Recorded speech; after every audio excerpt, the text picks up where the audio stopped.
At eto na nga, gagawan ko na ng review itong Unox oven. Pasensya na kung medyo natagalan dahil busy ang person. Actually, itong Unox oven ay mag-iisang buwan na sa akin. O diba, ang tagal din bago ma-upload. So, napilitan tuloy ako ngayon mag-voice over dahil full na naman yung memory ng ating cellphone. So, hindi rin talaga ako makapaniwala na sa wakas nga. Dahil ito talaga yung oven na pangarap natin, diba? So, pansamantala muna ay dito muna siya sa lababo dahil hindi pa ako nakakabili ng stainless rack. Medyo may kamahalan kasi yon at hindi na talaga afford ng budget. O baka naman sabihin nyo, ang yaman ko na dahil nakabili ako nito. Syempre hindi naman, nakapag-asawa lang ng mayabang, mayaman. So charot lang, baka maniwala kayo ha. So simulan na nga natin. So bago muna gamitin yung oven, kailangan natin mag-preheat. Naglagay lamang ako dito ng pan na merong tubig and then may konting suka. Pwede rin naman lemon. Tapos iset siya sa 150 degrees Celsius for about 15 to 20 minutes. And then makikita nyo na may ilaw yung lamp dyan kasi hindi pa niya nare-reach yung temperature na naiset ko. At kapag na-reach na niya, mawawala na yung pinakailaw niya. And then kapag natapos na yung preheat, meron siyang tutunog na parang timer. Sa may tunog yun. And kapag nag-stop na, saka na i-open yung oven. At kung maaalala nyo, yung mga pinost ko na banana breads, yung madami, at yung mga mini cakes na pina-order ko ng Teacher's Day, dito ko lahat siya binake mga mi.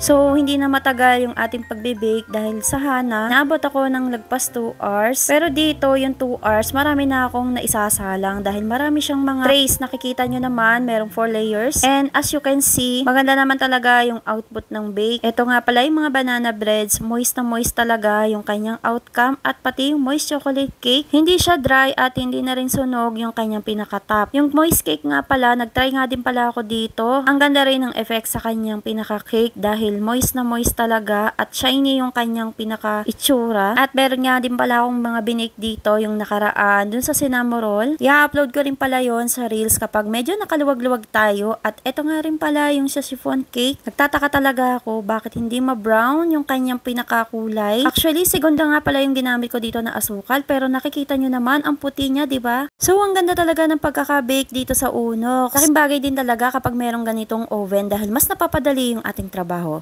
Yun lang.